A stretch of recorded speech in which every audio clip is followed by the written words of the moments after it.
Hi everyone, welcome to Fin Cocktail. Today we're going to be talking about something that we get asked a lot. Yes, it's one of the questions we get asked the most. How do I begin investing? Where do I invest if I'm a beginner? And how do I invest that first paycheck? So why don't we dig in?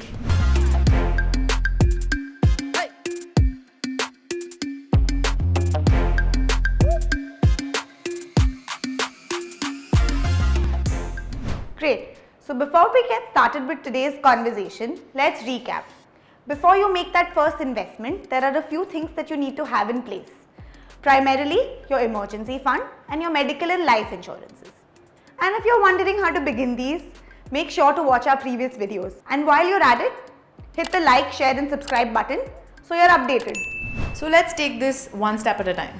What happens is, बहुत ज़्यादा complicate हो जाता है because it's your first investment, you're a little scared, you don't know what's going to happen. So don't worry, we got your back.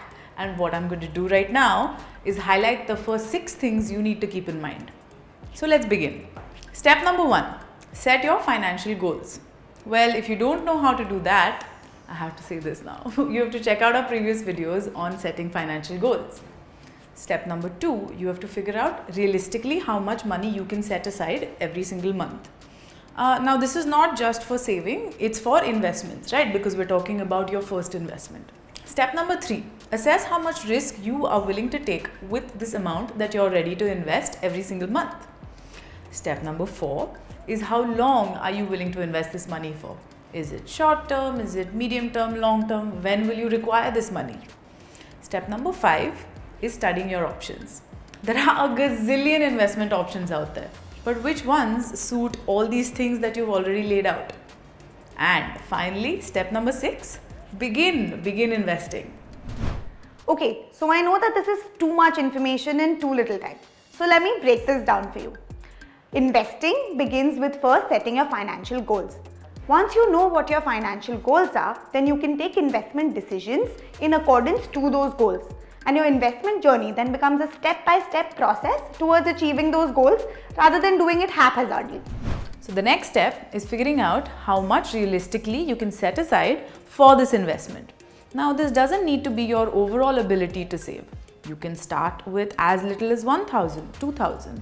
For example, let's say that you're earning about 50,000 rupees a month. Out of that, your rent, utilities, groceries take away about 25,000. After that, of course, you want to go out, spend on yourself a little bit. That requires about 15,000. You're left with 10,000. Out of that, you don't want to invest the entire amount because it's the first time you're doing it, right? You want to be comfortable. So out of that 10,000, you can choose to invest 5,000 every month. Start small, but start somewhere. That is important.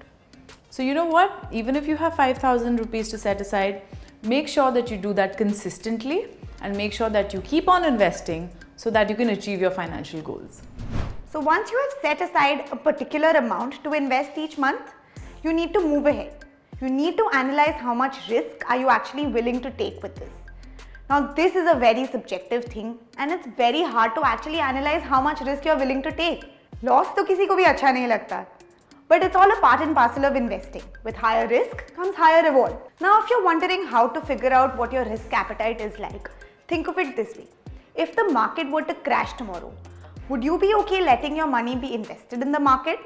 Or would you take it all out at a loss? So if you answered yes to the previous question, that goes to show that you have a better risk tolerance because you're okay to letting your money be invested through corrections. Now this means that you have an appetite for risk and you're okay with market fluctuations. So you can consider riskier investment options like stocks or equity mutual funds. So if you answered no to the previous question, that you would actually take all your money out at a loss, then that goes to show that you have a far lower risk tolerance. And therefore you should consider less risky investment options like debt or government securities. So after you figure out how much risk you're willing to take, you also need to find out how long are you willing to stay invested for. Now, why do I say this?